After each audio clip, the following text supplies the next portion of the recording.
प्रयत्नातून आज दापोटे या ठिकाणी साकार होत आहे. साकार नुसतं नाही तर त्याचं भूमिपूजन पण आपण केलेलं आहे आणि त्याला निधी पण आता उपलब्ध केलेला आहे.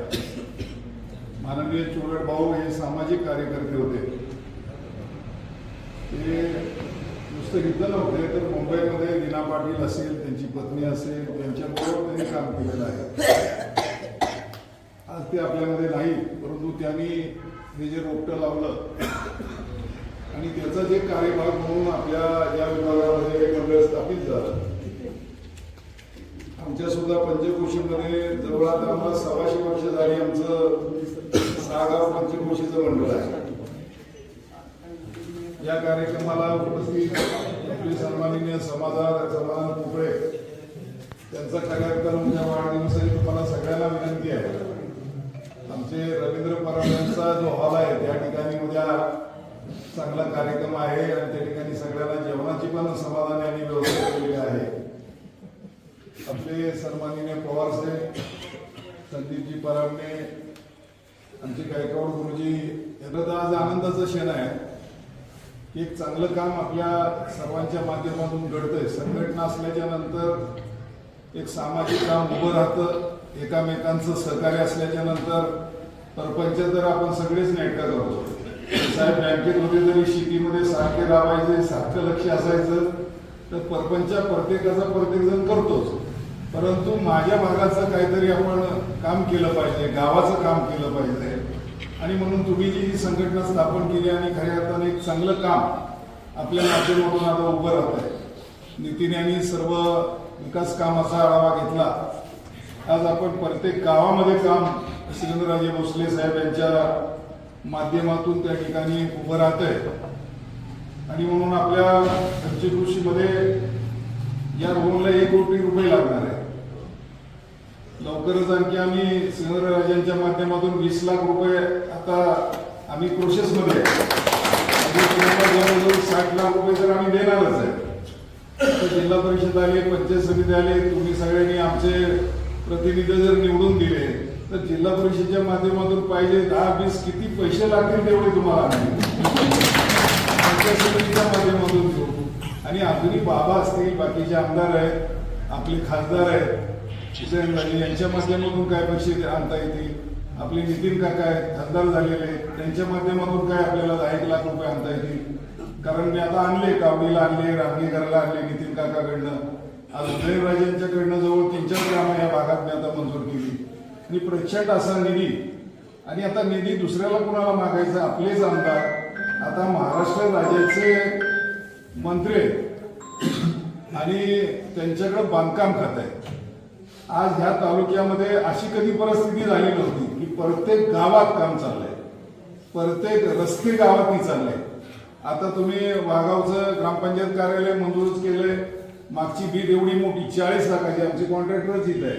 45 लाखाची बीट तुमची बांधून दिली मंदिराच्या पाठीमागे. आता रांजणीचा जो रस्ता आहे, गुरुजींची सारखी मागणी होती, पूर्ण केलाय गुरुजी.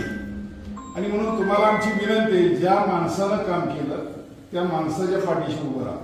आज शिवेंद्रराजे भोसले एक चांगलं नेतृत्व आपल्याला लागलेलं आहे. आपल्याला चांगले आमदार मिळालेले आहेत. तुम्ही पाहिलं साताराला सगळी मंडळी जातात, सकाळपासून त्यांचा जनता दरबार चालू होतो. जोपर्यंत शेवटच्या माणसांना भेटत नाही, त्यांचे प्रश्न सोडवत नाहीत, तोपर्यंत ते सगळ्यांना भेटतात. आणि म्हणून तुम्हाला आम्हाला सगळ्यांना माझी विनंती आहे, गेल्या वेळेला आपली पंचायत समितीची निवडणूक लागली होती तेव्हा तुमच्या भागानं आमच्याकडे मागणी केलेली होती की ह्या वेळेला तुम्ही आम्हाला पंचायत समितीची तिकीट द्या, जिल्हा परिषदेची द्या. आता तुम्ही न मागता तुमच्या भागाला आम्ही आता पंचायत समितीची तिकीट देणार. आता उमेदवार कोण हे नंतर ठरेल. तुमची कोणाची मागणी येते. शिवेंद्रराजे भोसले साहेब या गटाची एक आता आपण मिटिंग घेणार आहोत. आणि मग इच्छुक कोण कोण आहे. मग आमचा माडिक इच्छुक आहे, नितीन सर इच्छुक आहेत. 2 तर नावं तुमच्या भागातून आता आम्हाला आलेली आहेत. आणि म्हणून त्यांच्या माध्यमातून बाबा जो निर्णय घेतील, आम्ही आता गटाची मिटिंग बोलू, सगळ्यांच्या लोकांचं म्हणणं ऐकून घेऊ. आणि त्याच्यानंतर मग जिल्हा परिषदला कोण, पंचायत समितीला कोण, खालच्या गटामध्ये आता आपल्याला महिला द्यावी लागणार आहे. त्यामुळं त्या ठिकाणी कुठल्या महिलेला संधी द्यायची आणि अशा पद्धतीनं आपला या विभागाचा माणूस सभापती किंवा उपसभापती तर नक्की होईल आणि मग त्यांच्या माध्यमातून तालुक्याच्या माध्यमातून हवे तेवढे फंड या भागामध्ये आपल्याला आणायचे आहेत आणि म्हणून अशा पद्धतीनं आपण सर्वजण मंडळी काम करूया. मी आता थकलोय त्यामुळे मी थांबणार आहे, मला विरोध पण भेटणार त्यामुळे मी थोडा घाबरलोय. त्यामुळे मी जिल्हा परिषदला काय आता उभा राहत नाही. काही सहकारी आहेत बाकीचे त्यांना आपण सगळ्यांना संधी देणार आहे, कारण लोकांनी म्हणाय नको सारखे मानकुंबरे त्यामुळे मी थांबायचा निर्णय घेतलाय. तर तरी पण आपण जो माणूस आपण देऊ जिल्हा परिषदला, खरं तर सगळ्यांनीच आपल्याला मदत केली पाहिजे. अजून काही विरोधक असले तरी त्यांनी पण सांगितलं ही मंडळी आता चांगलं काम करताय तर आपण आता ह्यांना मदत करूया, एक चांगला विचार करूया. आपण महाराजांच्या मंदिरात बसलोय त्यामुळे चांगला संकल्प करूया की जी काम करताय तुम्ही. आता घोडेकरचा रस्ता प्लॅन मध्ये आणला आम्ही, एवढं प्रचंड मोठं काम केलंय. आता तुम्ही जसं म्हणला की जर तो तुम्हाला कसा आता सर्वे करून कुठला कसा रस्ता पाहिजे, सर्वे त्याचा चालू होईल आणि त्याच्यानंतर तुम्ही सांगा त्या पद्धतीने आपण फक्त रस्ता कोणी अडवू नका. सगळ्या शेतकऱ्यांचं संमतीपत्र दिलेलंच आहे, त्यामुळे तो कसा प्लॅन मध्ये घ्यायचा, तुम्हाला कुठून घ्यायचा आहे ते काय आपल्या हातात आहे. त्यामुळे तुम्ही सांगाल तसा तो रस्ता आपण करूया. आता आकेगणी टोंपेवाडीचा रस्ता पण आता आपण मार्गी लावू, त्याला प्लॅन मध्ये बसवला. त्यामुळे आताच्या बजेटमध्ये हे जे आता अधिवेशन आता होणार आहे उन्हाळी, त्यामध्ये या रस्त्यावरही बजेटमध्ये पैसे पडणार आहेत. एवढंच नव्हे तर जे आंबेडकर आहे रांजणे साहेबांचं, त्या आंबेडकर घरावरून आपण धावलीला रस्ता आणतोय, धावलीवरून तो सायगरला जोडतोय आणि सायगरवरून खाली कावडीवरनं हा बेलुशी मार्ग आहे. म्हणजे आपला रस्ता बजेटमध्ये आपण आता बसवतोय. जवळ 18 कोटी आपल्याला आता त्या ठिकाणी मंजूर होत आहे, प्रस्तावित आहे. त्यामुळे एवढं मोठं प्रचंड काम आता आपल्या या भागामध्ये होऊ घातलेलं आहे. पर्यटनाचा विषय चांगला आहे. बोट क्लब आपलाच आहे, धरण आपलंच आहे, धरण रस्ता आपणच आहे, त्यामुळे त्याच्यावर अधिकार आपलाच आहे. त्यामुळे तिथं कोणी आपल्याला अडवू शकत नाही. कोणाची परवानगी असू दे नाही तर नसू दे, आपलं धरण आहे, आपलं पाणी, तिथं कोणाला परवानगी मागत बसायचं आहे. फक्त विशेष असतं की एनओसी इरिगेशन डिपार्टमेंटची लागते. त्यामुळे आता ह्या वर्षी धरण ही पूर्णच होत आहे. त्यामुळे एनओसी तर आपल्याला मिळणारच आहे. तुमची संस्था रजिस्टर झालेली आहे, त्यामुळे तो काय विषय आपल्याला मार्गी लागणार आहे. पर्यटन हे आपल्या भागामध्ये वाढणारच आहे. आता तुम्ही बघितलं पाचगणी महाबळेश्वरला जाणारी वाहनं पाचवड्यावर बसली. गुगलला जर आपण टाकला मॅप टाकला तर तो इथून दाखवता. कितीतरी वाहनं आता आपली इथून जात आहेत.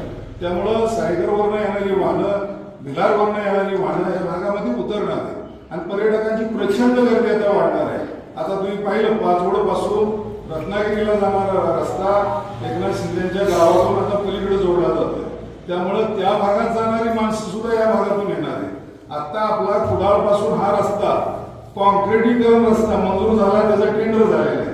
म्हणून अशी प्रचंड कामं तुम्ही जयदीपच्या गावाकडे जर गेला रायगावापासून कॉन्क्रीटचा रस्ता केला कामा प्रत्येक गावामध्ये काम झालंय. त्यामुळे माझी तुम्हाला विनंती आहे, हेवे दावे सगळ्यांनी बाजूला ठेवा. आता कुठेतरी आपल्याला पहिल्यांदा आपल्या तालुक्याचे आमदार मंत्री झाले.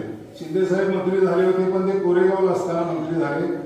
वाद नाही, त्यांनी पण आपलं काम केलं, त्यांनी पण आपल्या भागाचं प्रतिनिधित्व केलं. परंतु आता प्रतिनिधित्व कोणाचं आहे तर शिवेंद्र राजांचं आहे.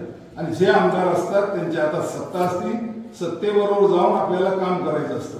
म्हणून आपण सगळ्यांना विनंती माझी आहे, जी कामं आता मार्गी लावायची ते लावणारच आहे. तुम्ही सांगा नका सांगू, काय काय होणार आहे, कोण कुठं जाणार आहे, कोण कुठं जातं, याची सगळी कल्पना आम्हाला आहे. मी तर 30 वर्ष या भागाचं नेतृत्व करतोय.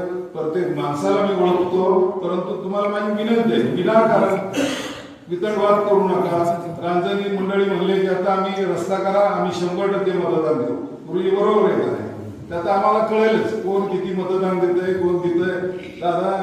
इथले दादानी तुम्ही प्रश्न मांडला, निश्चितपणानं या भागाला नेतृत्व देण्याचं पंचायत समितीची सीट महूपासनवर नक्की झाले, ध्यानात ठेवा.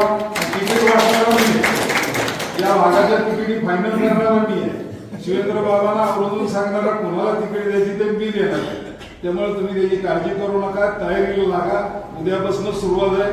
उद्या कार्यक्रमच आहे. समाजांच्या वाढदिवसानिमित्त कसे कार्यक्रम करायचे तुम्हाला आम्ही माहिती, कसं वातावरण करायचं, कुठली गाव कशी वळवायची.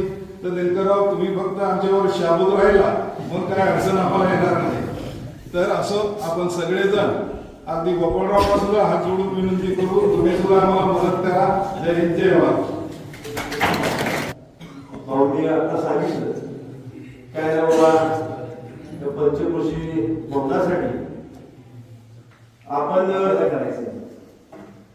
आमची सगळी मंडळी उद्यापासूनच कामाला लागतायत. पावती पुस्तक आणि बाकीच्या सगळ्या गोष्टी घेऊन वस्तू स्वरूपाची मदत असेल ती वस्तू स्वरूपात आपले रांजणे साहेब आहेत किंवा क्रशँड असू द्या, खडी असू द्या, वाळू असू द्या, सिमेंट असू द्या, टाईल्स असू द्या, या सगळ्या गोष्टी दत्ताशेठ आपण सगळ्यांनी या ठिकाणी जबाबदारी घेऊन खरं तर मी मागाशी ज्याचं नाव घेतलं डिजिटल मीडिया आपण सांभाळताय. खरं तर भाऊ आपले संतोषजी शिराळे ओबीसी मधला माणूस आहे आणि त्यांनी इच्छा व्यक्त केली की भाऊ आम्ही एक होतकरी आहोत, तर जिल्हा परिषदेला जर संधी देता आली तर ते मला सांगितलं की सर तुम्ही माझ्या नावाचा एक नामोल्लेख त्या विभागाच्या वतीने करा. तर त्यांचं सुद्धा एक जिल्हा परिषदेला इच्छुक उमेदवार म्हणून आज या ठिकाणी त्यांची इच्छुक म्हणून एक नाव आपल्या या ठिकाणी समोर आणतो. त्याचबरोबर आमचे खरं तर वाघावचे आमचे राजूचे वाघावचे भाऊ खरं तर पहिल्या दिवसापासून हा माणूस आज वय 65 वर्षाचा आहे, परंतु आज मध्ये एक मनामध्ये भूमी घेऊन आहे, एक संकल्प मनामध्ये ठेवलाय की एक भवन आपल्याला काही करून आता कंप्लीट करायचंय. आमची कोटीवरती सगळी मंडळी आली, सकाळपासून थोडं उशीर झाला. तर आपण सगळ्यांसाठी एक छोटे मोठे आपले जे कार्यक्रम असतील त्या ठिकाणी साजरे होते, तर आपण सगळ्यांनीच हा संकल्प आज हाती घेतलाय. तो पूर्ण करण्याच्या निमित्तानं आपण सगळ्यांनीच एक पायाला भिंगरी बांधून आपण हे काम पूर्ण करायचंय. तर आपण सगळ्यांनी उपस्थित राहिला, सगळी मंडळी त्या ठिकाणी प्रमुख उपस्थित राहिला, त्याबद्दल सगळ्यांचंच त्या ठिकाणी आभार मानतो. समाधानजी कोकळे साहेब यांचा उद्या वाढदिवस आहे आणि ह्या वाढदिवसाच्या निमित्तानं उद्या सोमवारी रामपूर या ठिकाणी ते संध्याकाळी कार्यक्रम आयोजित केलाय. तर त्यांच्याही वतीनं भोजन वगैरे सगळी व्यवस्था केली. आज सुद्धा इथं सगळ्यांच्या भोजनाची व्यवस्था केली. तर आपल्या सगळ्या मंडळींना त्या कार्यक्रमाच्या निमित्तानं निमंत्रित करतो. वाज या ठिकाणी आपण छोटी गाडी कार्यक्रम संपला असं जाहीर करतो.